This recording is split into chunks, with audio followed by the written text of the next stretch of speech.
Lieutenant Kim Jae-sung rubbed his tired eyes and looked at the communication screen again. It was 3 in the morning on the orbital station Haven's watch, and his shift had been quiet for hours. The stars outside looked peaceful through the large windows. Most of the crew was sleeping. Kim had been working communications for 2 years now. He knew every beep and signal that came through the system. Tonight felt different, though. Something was wrong, but he could not say what. The first strange signal came at 3:17 a.m. It was weak and full of static. Kim almost missed it completely. He turned up the volume and listened carefully. The signal was coming from New Busan Colony. On planet Kepler 442c, New Busan was a mining colony with about 5,000 people. They sent regular reports every week. Their last message had been normal, talking about good weather and successful mining operations. That was 6 days ago. Kim tried to clean up the signal. What he heard made his blood turn cold. Screaming, weapons firing, people running. And underneath it all, strange sounds that did not sound human at all. "Help us," a woman's voice said through the static. "They came from the sky. We cannot stop them. Our weapons do nothing. Administrator Choi is missing. The colony is lost. Please, someone help us." The signal cut to static, then silence. Kim stared at the screen. His hands were shaking. In 2 years of work, he had never heard anything like this. Space was supposed to be safe.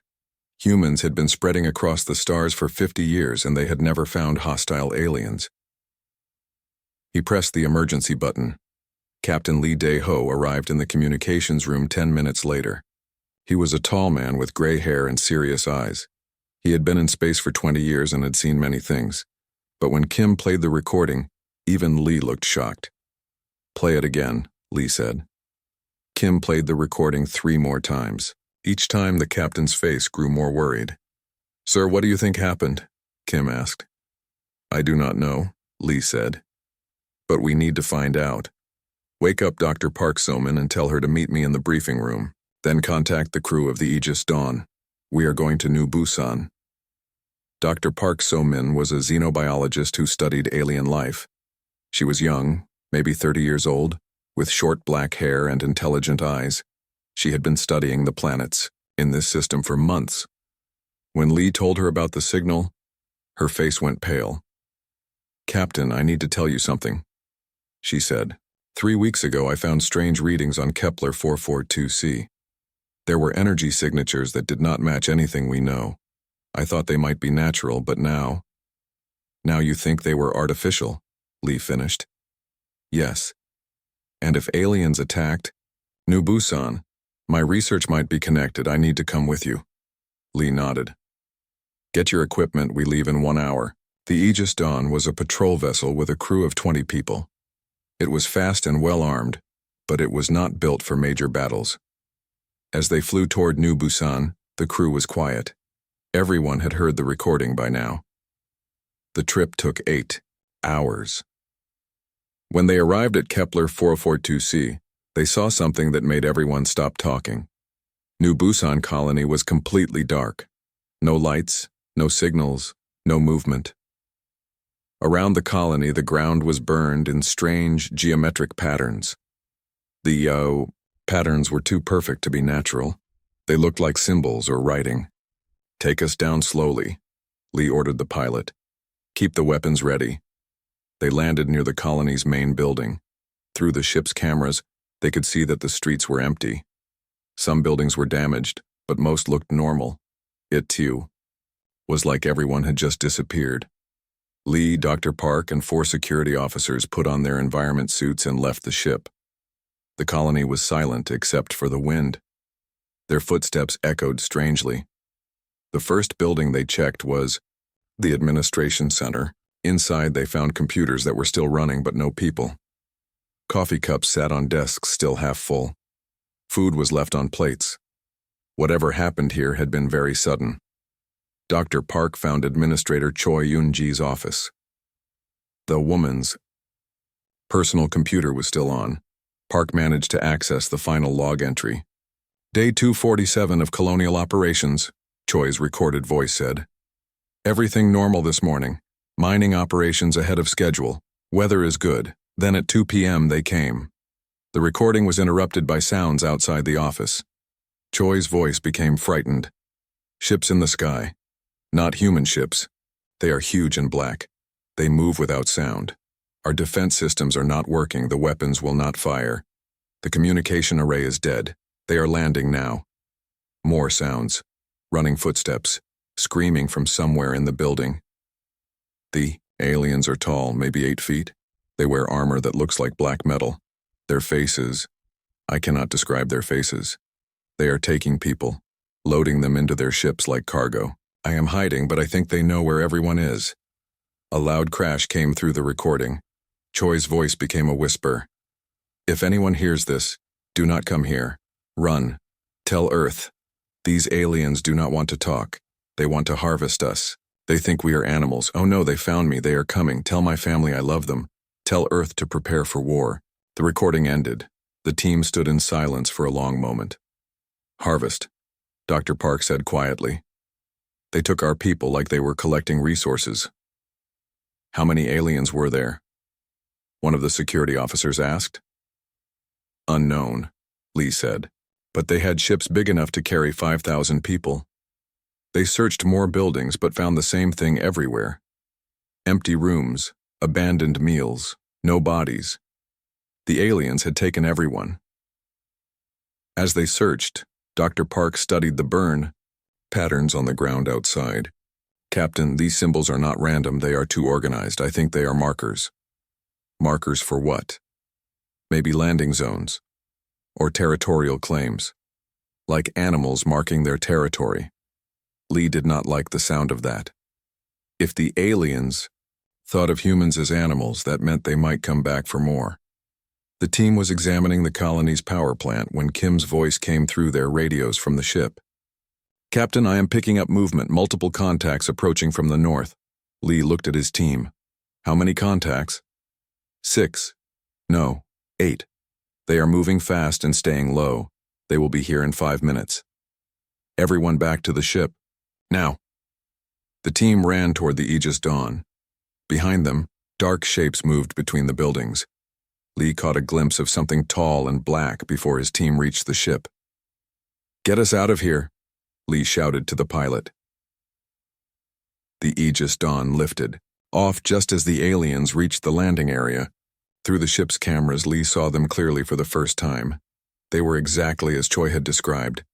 8 feet tall, wearing black armor, moving with strange, flowing motions. One of the aliens pointed a weapon at the ship. A beam of red light hit the Aegis Dawn's engines. Alarms started blaring. Engine power dropping, the pilot called out. We are losing altitude. Send an emergency message to Earth, Lee ordered Kim. Tell them what we found. Tell them the aliens are hostile and they took our people. Kim's fingers flew over the communication controls. Message sent, Captain. The ship managed to reach orbit, but the engines were badly damaged. They could not jump to faster than light speed. They were stuck in the system. Captain, Dr. Park said, looking at her scanner readings. I am detecting more alien ships. They are coming this way. Lee looked at the tactical display. 12 large ships were moving toward their position. The Aegis Dawn was no match for even one of them. Set course for the system edge, Lee ordered. Use everything we have left. As the Aegis Dawn limped away from Kepler 442c, Lee thought about the message they had sent to Earth. By now, Admiral Yoon and the other commanders would be reading about humanity's first contact with hostile aliens. The peaceful days of human expansion were over. The galaxy was not empty, and the aliens who lived in it did not see humans as equals. They saw humans as resources to be harvested. Lee looked back at the planet where 5,000 people had lived and worked and dreamed of the future. Now it was empty, except for alien markers burned into the ground. Captain, Kim said quietly, what do you think Earth will do? Lee thought about the terror in Administrator Choi's voice. He thought about the families who would never see their loved ones again. He thought about the aliens who had taken human beings like they were collecting crops. I think, Lee said slowly, Earth is going to be very angry. Behind them, the alien ships continued their approach. The war for humanity's survival had already begun. Admiral Yoon Tae-woo was eating breakfast when the emergency message arrived at Earth Defense Command. The message from Captain Lee's ship came through the quantum communication network with the highest priority code possible. Yoon read the message twice before he believed it. Hostile aliens. 5,000 colonists taken. An entire human settlement destroyed. The Admiral's coffee grew cold as he processed what this meant. Within 1 hour, every important military leader on Earth was sitting in the underground command center. The room was built deep beneath the mountains of Korea, designed to survive any attack. Today it might need to. Play the recording again, Yoon ordered. The room filled with the sound of Administrator Choi's final message, her terrified voice describing tall aliens in black armor, her last words about preparing for war. When the recording ended, the room was silent. General Kim Hak-soo spoke first. Admiral, how do we know this is real? It could be a mistake. Captain, Lee is one of our best officers, Yoon replied. He would not send false reports, and Dr. Park's sensor data confirms alien technology. Then we have a problem, said Director Nam Hyejin. She was a small woman with gray hair who rarely spoke in these meetings. But when she did, everyone listened. A very big problem. Nam stood up and walked to the center of the room. Gentlemen, what I am about to tell you is classified at the highest level. For 75 years, this information has been known to only 12 people on Earth. She pressed a button on her remote control. The main screen showed a document, marked Project Titan Eyes Only. In 2311, we found our first alien artifact on Mars. A crashed ship, very old, very advanced. As we studied it, we learned something important about aliens and humans. The screen showed pictures of strange technology and test results. We are not the strongest species. We are not the smartest. We are not the fastest. But humans have one ability that no other species we studied possesses. We adapt. We learn. We evolve our thinking and our tools faster than anyone else. More images appeared. Weapons, ships, computers. For 75 years, we have been preparing for this day. The day when humanity would meet hostile aliens. We called it Project Titan. Admiral Yoon leaned forward. What exactly did you build? We built a war machine, Nam said simply. Not just ships and weapons. We built a complete system for turning human creativity into military power. She pressed another button. The screen showed massive construction facilities hidden throughout the solar system. The Titan shipyards, hidden in asteroid belts and on the dark sides of moons. For decades, we have been building the most powerful warships ever designed. Ships that can adapt their weapons and tactics in real time. Ships that learn from every battle. Dr. Shin Won-ho, the chief engineer, took over the presentation. He was a thin man with thick glasses who had spent 30 years working on secret projects. The crown jewel is the Retribution, Shin said. A Dreadnought-class warship 1 kilometer long. It carries weapons that can destroy planets and defenses that can stop anything we have ever imagined. The screen showed blueprints of an enormous ship. Its design was unlike anything the military leaders had seen. It looked organic, almost alive. The Retribution's computer system is modeled after human tactical thinking. It can create new battle strategies in seconds. It can modify its own weapons during combat. Most importantly, it can coordinate with other ships to fight as a single, intelligent fleet. General Kim raised his hand. How many ships do we have? The Retribution is finished. 12 destroyer-class ships are ready. 40 cruisers are in final testing. And we can build more very quickly, Shin answered. How quickly? Yoon asked. Our asteroid factories can produce 1 warship every day once we begin full production. Our shipyards employ 3 million people who think they are building mining, equipment and research vessels. Colonel Bae Mi-young stood up. She was the commander of Earth's elite special forces, a woman who had never lost a battle. Admiral, I volunteer to lead the first strike force. My soldiers are ready. Yoon looked around the room. These people had been preparing for war their entire careers. Now the time had come. Director Nam, how long before we can launch? The Retribution can depart in 1 week, the support fleet in 2 weeks. But Admiral, there is something else you need to know. Nam's expression became even more serious. The aliens who attacked New Busan are called the Vorthak Collective. We know this because we have been monitoring their communications for 6 months. 6 months? Yoon said, shocked. You knew about them? We detected their signals but thought they were too far away to be a threat. We were wrong. The Vorthak have been expanding toward human space for years. New Busan was just the beginning. She showed them a star map with red markers spreading across human territory. Intelligence estimates that the Vorthak have at least 1,000 warships. Their technology is 300 years ahead of ours in some areas. They have been conquering other species for thousands of years. The room became quiet again. Fighting 1,000 advanced alien ships seemed impossible, but Dr. Shin smiled. Admiral, they have better technology, but they do not have better tactical thinking. Alien species fight in predictable patterns. They use the same strategies their ancestors used. Humans fight differently. How do we fight differently? Yoon asked. We cheat, Shin said. We break rules. We do things that seem impossible. We turn our weaknesses into advantages. This is what Project Titan was designed to exploit. Colonel Bay nodded.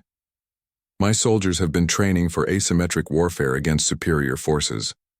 We know how to win fights we should lose. Director Nam brought up the final part of the presentation. Admiral, as of today, Earth is switching to a war economy. Every factory, every shipyard, every research facility will be converted to military production. The civilian government has already approved this under the Emergency Defense Protocol. How long can we sustain that? Yoon asked. As long as necessary. Our industrial capacity is enormous. Once we begin full production, we will be building 10 ships for every one the Vorthak can produce. Yoon stood up and looked at each person in the room. Ladies and gentlemen, as of this moment, humanity is at war. Colonel Bay, begin recruiting. Volunteers for the Expeditionary Force. Dr. Shin, start final preparations on the Retribution. Director Nam, activate all Titan facilities. What about the other human colonies? General Kim asked. Should we warn them? Yes, but carefully. We do not want to start a panic. Tell them to increase their defenses and prepare for possible evacuation. As the meeting ended, Yoon remained in the command center, staring at the star map. 17 human colonies spread across space. Millions of people living peaceful lives, unaware that their species was now fighting for survival. On the other side of the galaxy, the Vorthak Collective was probably celebrating their successful harvest of human specimens. They thought they had found another weak species to exploit. They were about to learn how wrong they were. 3 days later, news of the attack began reaching the human colonies. The reaction was immediate and powerful. Instead of panic, there was anger. Instead of fear, there was determination. Recruitment centers were flooded with volunteers. Mining colonies converted their equipment into weapons factories. Research stations began developing new military technologies. Every human in space wanted to join the fight. On Mars, the Titan shipyards came alive with activity. Workers who had spent years building civilian equipment suddenly learned they had been creating humanity's war machine. Instead of being angry about the deception, they worked harder. The asteroid belt became a hive of construction. Raw materials flowed to hidden factories that began producing weapons, ammunition, and ship components at an incredible rate. Colonel Bay had no trouble finding soldiers. For every position in the Expeditionary Force, there were 10 volunteers. Former miners, engineers, and scientists signed up to become warriors. On Earth, the population watched news reports about the Vorthak attack. Instead of demanding protection, they demanded revenge. Humans had always been peaceful explorers, but now they remembered their warrior ancestors. Dr. Shin worked 18 hours a day preparing the Retribution for launch. The massive ship had been his life's work, but he had hoped never to see it used. Now, he was proud that humanity had such a weapon. As the week progressed, intelligence reports brought more bad news. The Vorthak were moving additional fleets toward human space. They planned to harvest more colonies, probably thinking humans would be too frightened to fight back. Admiral Yoon reviewed the tactical reports each morning. The situation looked grim. The aliens had more ships, better technology, and thousands of years of experience conquering other species. But humans had something the aliens did not expect. They had the ability to change, to adapt, to become something new when threatened. Project Titan was not just about building better weapons. It was about unleashing humanity's greatest strength, their refusal to accept defeat. On the 7th day, the Retribution launched from its hidden base near Jupiter. The kilometer-long ship was beautiful and terrifying, like a metal predator designed by nature. Colonel Bay stood on the command deck with Admiral Yoon, watching Earth grow smaller behind them. "Admiral, what if we lose?" she asked. Yoon smiled, grimly. "Colonel, we are not going to lose. We are going to teach the galaxy something new about humans." The human expeditionary force arrived at the Vorthak border 3 weeks after leaving Earth. Admiral Yoon stood on the bridge of the Retribution, watching the tactical display show enemy positions. 12 Vorthak warships patrolled the system, confident that no human force would dare challenge them. They were about to be very surprised. Commodore Han Gitai commanded the tactical coordination from his position next to the Admiral. He had studied every alien battle record they could find, looking for patterns and weaknesses. "Sir, the Vorthak ships are arranged in a standard defensive formation," Han reported.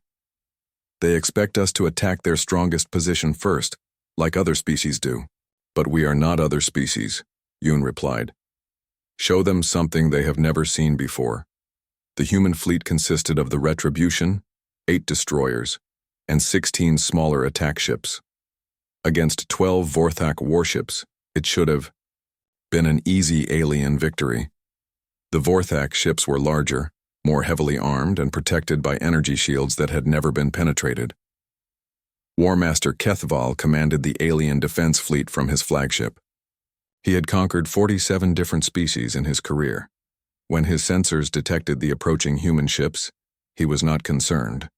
41 primitive vessels, his tactical officer reported. Their technology appears inferior. Their formation is disorganized. Kethval studied the human fleet. The ships moved in seemingly random patterns, not following any logical formation. These creatures do not even know how to arrange their forces properly. This will be a short battle. He was wrong. Commodore Han had designed the human attack pattern after studying how Earth animals hunted in packs. Instead of rigid military formations, the human ships moved like wolves surrounding prey. They scattered, regrouped, and scattered again, always keeping the aliens guessing. Chief Engineer Lim Da-yoon monitored her experimental weapon systems from deep inside the Retribution. For months, her team had been working on what they called chaos missiles, weapons that changed their behavior randomly during flight. "All weapons ready, Admiral," she reported. "The chaos system is online." "Begin the attack," Yoon ordered. The human ships suddenly accelerated toward the Vorthak fleet, but not in a straight line. They wove between each other, changed directions, unpredictably, and split into smaller groups that attacked from multiple angles. Kethval watched in confusion as the human formation split into 7 different attack groups. "What are they doing? This makes no tactical sense," his weapons officer agreed. "Sir, I cannot predict their movement patterns. Their ships keep changing direction randomly." "Then target all of them," Kethval ordered. "Destroy them one by one." The Yao. Vorthak weapons fired, but the human ships had already moved to new positions. The alien computers could not calculate where the humans would be next, because the humans themselves did not know until the last second. Meanwhile, the first wave of chaos missiles reached the Vorthak fleet. The alien defensive systems tried to intercept them, but the missiles changed their attack patterns every few seconds. Some split into smaller warheads, others accelerated suddenly, and a few actually looped around to attack from behind. 3 Vorthak ships were hit by weapons they never saw coming. "Impossible," Kethval said, watching his shields flicker under the strange attacks. "Their weapons do not follow ballistic laws." On the Retribution, Commodore Han smiled as he watched the tactical display. "Phase 2, Admiral. The aliens are confused. Now we show them real human creativity." The human destroyers suddenly grouped together and charged straight at the largest Vorthak ship. It looked like a suicide attack, and the aliens prepared to destroy them easily. But at the last second, the human ships teleported. The destroyers disappeared from in front of the Vorthak flagship and reappeared behind it, all firing at once. The alien ship's rear shields had not been designed for such an attack. The Vorthak flagship exploded. Kethaval's remaining ships tried to regroup, but the humans had already changed tactics again. Now they were using their smallest ships like guided missiles, teleporting them directly next to alien vessels and detonating their warheads at point-blank range. "These humans fight like madmen," the Vorthak tactical officer said. "They sacrifice their own ships without hesitation." "No," Kethaval realized, watching the human pilots teleport to safety just before their ships exploded. "They are not sacrificing anything. They escape at the last moment. This is a calculated tactic." But understanding human tactics and countering them were two different things. The Vorthak had fought the same way for thousands of years. Their computers were programmed with traditional battle strategies that assumed enemies would behave logically. Humans did not behave logically. Sergeant Oh Hyun-soo prepared his Marines for the first boarding action against an alien vessel. The B, Retribution, had damaged one Vorthak ship enough to disable its weapons, and Admiral Yoon wanted prisoners for interrogation. "Remember," Oh told his squad as they approached the alien ship in their boarding pods, "these aliens are bigger and stronger than us, but they have never fought humans before. Use that advantage." The boarding pods cut through the alien hull and the Marines poured into the ship. The Vorthak warriors were waiting for them, 8 feet tall in their black armor, carrying energy, weapons that could cut through steel. But the human Marines did not fight like any species the aliens had encountered. Instead of standing and shooting, they rolled, jumped, and used the ship's own corridors against their enemies. They threw grenades around corners, used the gravity generators to confuse the aliens, and fought in 3 dimensions. O's squad reached the bridge in 12 minutes. Something no other species had ever accomplished against a Vorthak ship. The alien captain was captured alive, still in shock at how quickly his ship had fallen. Back in space, the battle was turning into a complete human victory. Chief Engineer Lim had activated her most experimental weapon, adaptive warheads that studied alien defenses and modified themselves to penetrate them. Every time the Vorthak tried a new defensive strategy, the human weapons learned and evolved to counter it. It was like fighting an enemy that became smarter with every attack. Kethaval found himself commanding only 3 ships. The rest of his fleet was destroyed or disabled. The human losses were minimal. "Sir, we must retreat," his second-in-command urged. "These humans fight unlike anything in our databases." "Retreat where?" Kethaval asked bitterly. "If we run, they will follow. If we stay, they will destroy us." He made the only choice available. The remaining Vorthak ships opened a communication channel to the human fleet. "Human commanders," Kethaval's voice came through the radio, "you have fought well. We wish to negotiate surrender terms." Admiral Yoon considered the request. Taking prisoners would give them valuable intelligence about the Vorthak military, but he also wanted to send a message to any other alien forces. "You will surrender your ships and submit to boarding," Yoon replied. "Any resistance will result in the destruction of your vessels." 20 minutes later, human Marines controlled all 3 remaining Vorthak ships. The aliens were processed as prisoners of war, though they seemed more shocked than angry. The Vorthak captain, who had been captured earlier, was brought to Admiral Yoon for questioning. The alien was tall and imposing, but his eyes showed confusion rather than hatred. "You fight unlike any species we have encountered," the captain said through the translation system. "Your tactics make no sense. Your weapons behave unpredictably. How do you coordinate such chaos?" "We do not coordinate chaos," Yoon replied. "We embrace it. Human warfare is not about following rules. It is about winning." "But how do your subordinates know what to do if you do not give them detailed orders?" Yoon smiled. "We train them to think for themselves. Every human commander can adapt to new situations without waiting for instructions. This is how we have survived as a species." The alien captain was quiet for a long moment. "The collective will not understand this. They will send larger fleets." Let them come, Yoon said. We will show them what happens when they threaten human families. As the human fleet prepared to jump to the next system, Commodore Han analyzed the battle data. The results were better than anyone had hoped. Human casualties were light, but they had captured valuable intelligence about Vorthak technology and tactics. More importantly, they had proven that human adaptive warfare could defeat supposedly superior alien forces. Chief Engineer Lim was already designing improvements to their weapons based on what they had learned. The Chaos missiles had worked perfectly, but she had ideas for making them even more unpredictable. Sergeant O reported that the boarding actions had been successful beyond expectations. The aliens fought bravely but could not adapt to human, three-dimensional combat tactics. Captain Ryu Yunseo piloted one of the new prototype fighters that had been used for the first time in this battle.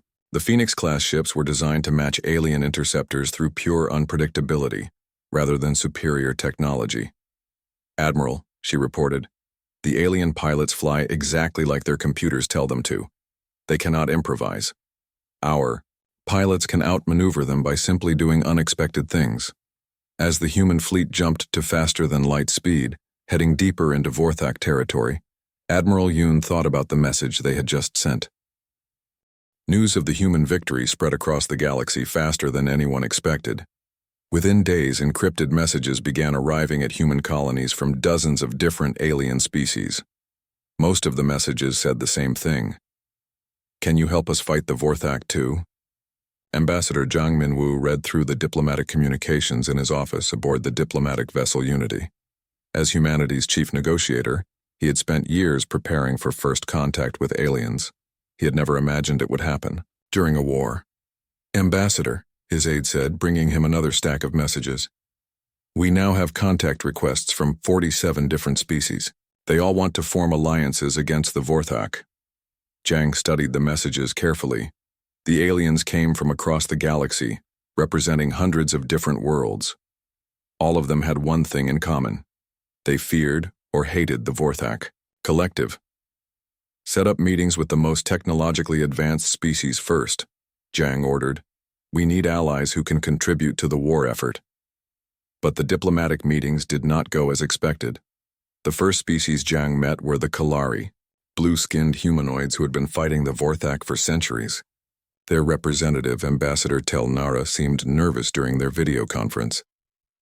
Ambassador Zhang, she said, we have heard about your victory against War Master Kethval's fleet.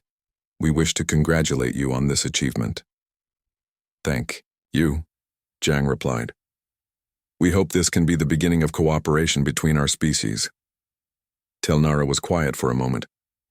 Ambassador, may I ask you a personal question? Is it true that humans destroyed 12 Vorthak warships with only 41 vessels?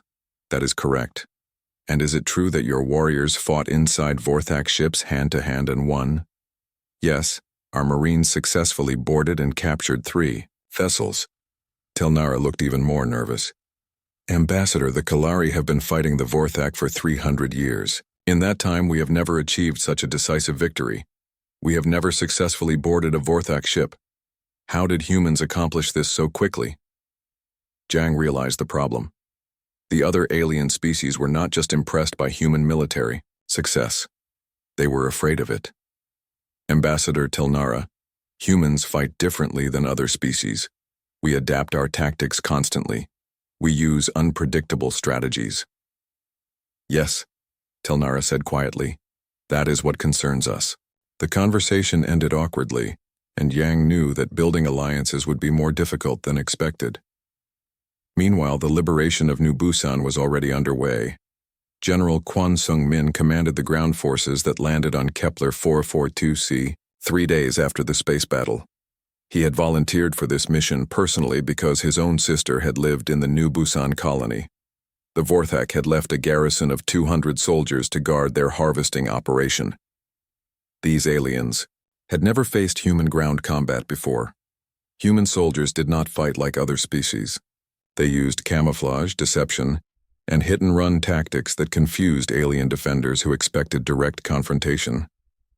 Kwon's forces surrounded the alien base and attacked from 6 directions at once, using smoke grenades, sonic disruptors, and psychological warfare techniques that drove the Vorthak garrison into panic.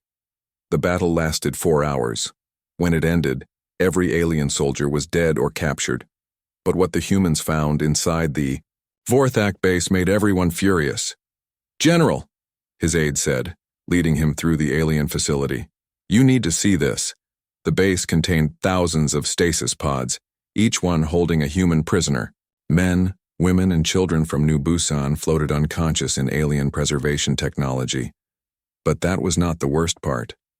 In the deepest levels of the base, they found the experimentation chambers. The Vorthak had been studying human biology, testing their reactions to different stimuli, and conducting surgical procedures on living subjects. The aliens treated humans like laboratory animals with no regard for their pain or dignity. General Quan had seen many terrible things in his military career, but the sight of human children in alien medical restraints made him sick with rage. "Sir," his medical officer reported, "we have found 4,147 survivors. Most are in good condition, but some have been subjected to extensive procedures." Quan activated his communication system to contact Admiral Yoon. "Admiral, the colonists are alive, but the Vorthak have been experimenting on them. They treat our people like animals." Yoon's voice was cold when he replied, "General, document everything. The galaxy needs to know what the Vorthak do to conquered species." "Yes, sir, Admiral, there is something else. We found their computer records. The Vorthak have been harvesting intelligent species for thousands of years. Humans are just their latest target." As the rescued colonists were evacuated to human medical ships, the story of their captivity spread throughout human space. The reaction was immediate and powerful. Every human colony volunteered additional soldiers for the war effort. Mining operations were converted to weapons production at triple speed. Research stations began developing new military technologies specifically designed to cause maximum damage to Vorthak forces. Humanity had been angry before.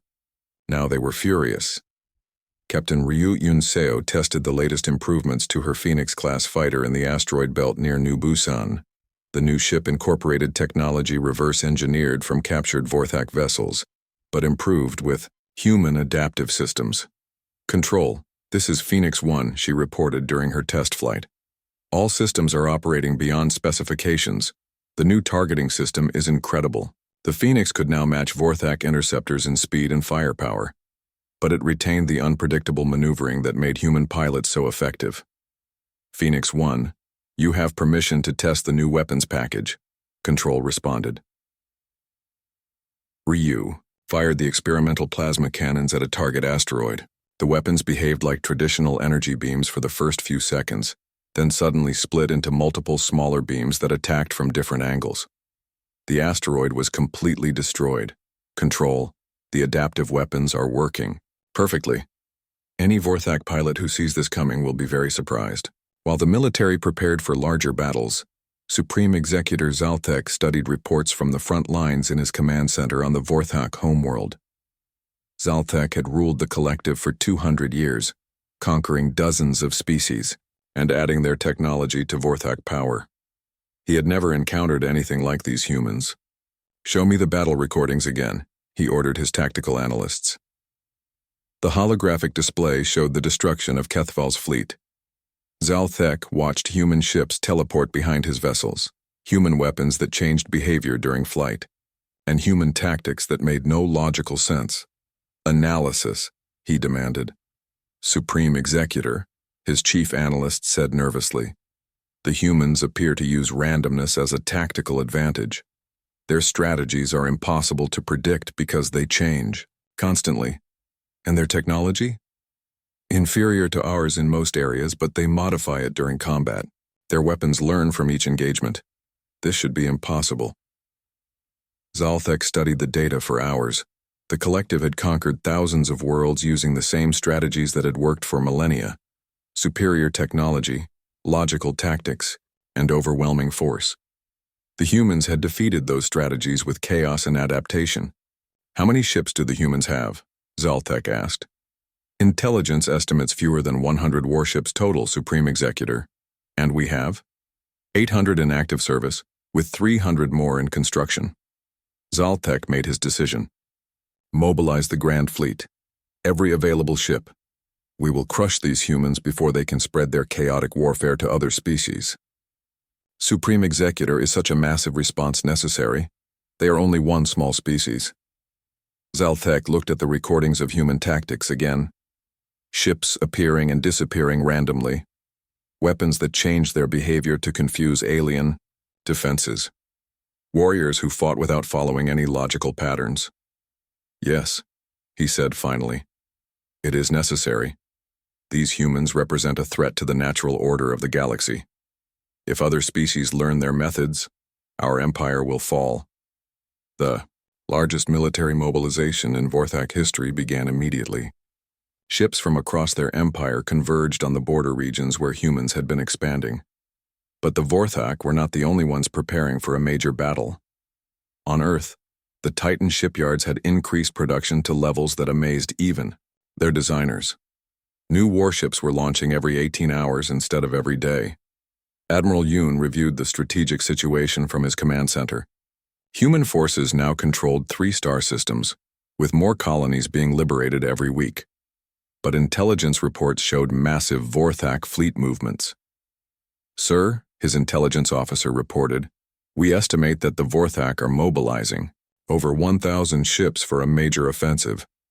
They plan to eliminate human forces in one decisive battle. Yoon smiled grimly. Then we will give them the battle they want, but not the way they expect it. He activated the communication system to contact all human commanders. Ladies and gentlemen, the enemy is coming in force. This will be the largest space battle in galactic history. Prepare for Operation Prometheus. Operation Prometheus was humanity's most ambitious military plan. Instead of meeting the Vorthak in direct battle, human forces would lead them into a trap that turned their numerical advantage into a weakness. The Vorthak Grand Fleet arrived in the Kepler system with overwhelming force. 1,047 warships, the largest military armada in galactic history, spread across space like a dark cloud of metal and death. Supreme Executor Zaltek commanded the fleet from his flagship, the Dominion, a massive dreadnought twice the size of any human vessel. He studied the tactical display showing human positions throughout the system. Only 93 human ships, his tactical officer reported. They are scattered across the asteroid belt in small groups. This will be easier than expected. Zaltek was not so confident. The humans have surprised us before. Proceed carefully. But War Coordinator Nexivor, his second-in-command, disagreed. Supreme Executor, we outnumber them 10-1. Even with their chaotic tactics, they cannot defeat such overwhelming force. Begin the attack, Zaltek ordered, but watch for their tricks. The Vorthak fleet advanced in perfect formation, their ships arranged in geometric patterns that had conquered 1,000 worlds.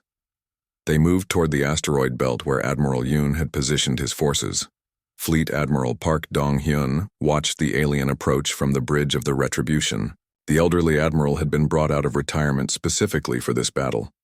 He had studied every human war in history, looking for lessons that could be applied to space combat. Admiral, Commodore Han reported, the Vorthak are advancing, in standard formation. They expect us to retreat deeper into the asteroid field. Then we will give them exactly what they expect, Park said calmly. For the first 30 minutes, the human ships began falling back as the aliens advanced, appearing to be overwhelmed by superior numbers. Vorthak commanders smiled as they watched the humans retreat deeper into the asteroid belt. They did not notice the thousands of small objects hidden among the asteroids. Dr. Cho Young-hee monitored her greatest creation from a hidden command ship, deep in the asteroid field. The evolution protocol was the culmination of 40 years of research into adaptive artificial intelligence. Admiral Park, she reported, all systems are online. The network is ready to activate. Wait for my signal, Park replied. The Vorthak fleet pursued the retreating humans deeper into the asteroid field, confident that they were driving their enemies into a trap. The asteroids would prevent the humans from maneuvering effectively, making them easy targets. War Coordinator Nexivor was pleased with their progress. Supreme Executor, the humans are trapped. We can destroy them at our leisure. Something is wrong, Zalthek muttered, studying the tactical display. This is too easy. Humans do not retreat unless they have a plan. He was right. At exactly 1447, system time, Admiral Park gave the signal Dr. Cho had been waiting for. Activate evolution protocol, he ordered. Suddenly, the asteroid field came alive. Thousands of weapon platforms hidden among the rocks powered up simultaneously. But these were not ordinary defensive systems. Each platform was connected to the others through quantum communication links, creating a single intelligent network that spanned the entire asteroid belt. The first Vorthak ship to enter the weapon zone was destroyed instantly by coordinated fire from 12 different platforms, but that was just the beginning. The evolution protocol analyzed how the alien ship had been destroyed, then shared that information with every other platform in the network. When the second Vorthak ship was attacked, the weapons had already adapted to be more effective. By the time the 10th alien ship was destroyed, the network had learned enough about Vorthak defenses to penetrate their shields with surgical precision. Impossible, Nexvor said, watching his ships being destroyed by weapons that seemed to learn and improve with each shot. How are they coordinating thousands of separate platforms? It is not coordination, Zalthek realized with growing horror. It is evolution. The entire asteroid field is thinking like a single organism. The Vorthak fleet tried to retreat, but the human ships had stopped running. Now they advanced, using tactics that seemed to coordinate perfectly with the automated defenses. Master Chief Kang Juwan led the most dangerous mission of the battle.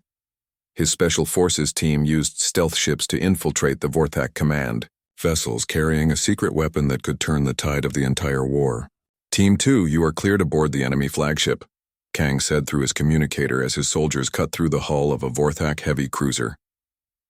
The weapon they carried was not explosive. It was informational. Dr. Cho had developed a computer virus specifically designed to infect Vorthak systems. But this was not an ordinary virus. It was an adaptive AI that learned from each system it invaded, becoming more effective with every computer it infected. Kang's team reached the ship's main computer core and installed the virus directly into the alien network. Within minutes, the Vorthak ship's own weapons began firing randomly. Its navigation system failed, and its communications started broadcasting human military frequencies. Package delivered, Kang reported. The ship is compromised. The virus spread through the Vorthak fleet's communication network like wildfire. Each infected ship became a source of chaos, turning the aliens' perfectly coordinated formation into a confused mob of malfunctioning vessels. Supreme Executor Zalthek watched in disbelief as his own ships began attacking each other, their systems corrupted by human software that seemed to evolve faster than his technicians could counter it. Cut all network connections, he ordered desperately. Isolate every ship. But it was too late. The virus had already spread to most of the fleet, and the isolated ships could no longer coordinate their defenses against the adapted weapon platforms. Captain, Ryu Yunseo led her fighter squadron through the chaos of the battle, targeting Vorthak command ships with precision strikes. Her Phoenix fighters moved like living creatures, dodging alien weapons while delivering devastating attacks. Phoenix Squadron, the enemy formation is collapsing, she reported. All fighters, target the command vessels. Do not let them escape. Human fighters swarmed through the Vorthak fleet like angry insects, too small and fast for the alien capital ships to target effectively. Each fighter pilot fought with individual creativity while sharing tactical data through their quantum communication links. It was the perfect combination of human individuality and technological coordination. War Coordinator Nexivor made a desperate attempt to salvage the battle. He ordered all remaining functional ships to concentrate their fire on the Retribution, hoping to destroy the human flagship and break their coordination. But Admiral Park had anticipated this move. The Retribution suddenly split into 3 separate sections, each one maneuvering independently while remaining connected by energy tethers. The alien concentrated fire struck empty space where the ship had been moments before. Impossible, Nexivor said. Ships cannot separate and remain functional. Human ships can, Admiral Park replied through an open communication channel. We built them to adapt to any situation. The 3 sections of the Retribution surrounded the Vorthak command ship, firing from multiple angles while sharing targeting data in real time. The alien vessel's shields collapsed under the coordinated assault. Supreme Executor Zalthek realized that the battle was lost. Half his fleet was destroyed or disabled, and the remaining ships were trapped in an asteroid field that had become a living weapon. All ships retreat to the system edge, he ordered. We will regroup and... No, Admiral Park's voice interrupted him. You will surrender now, or be destroyed. Zalthek looked at his tactical display. The humans had positioned ships at every exit point from the system. The asteroid field weapon platforms were still active and learning. His own fleet was infected with viruses that made his ships unreliable. For the first time in 200 years of conquest, Supreme Executor Zalthek had been completely defeated. Human Commander, he said through the communication system, I am prepared to discuss terms. The terms are simple, Admiral Park replied. Immediate surrender of all Vorthak forces, release of all prisoners from conquered species, withdrawal from all occupied worlds, and reparations for the damage you have caused. You ask for the dissolution of our empire. I ask for justice. You have harvested intelligent beings like crops for thousands of years. That ends today. Zalthek considered his options. He could order his remaining ships to fight to the death, but that would only result in their destruction. The humans had demonstrated technological and tactical superiority that the collective could not match. I accept your terms, he said finally. The surrender of the Vorthak Grand Fleet sent shockwaves throughout the galaxy. News of the human victory spread to thousands of worlds, carrying a message that changed everything.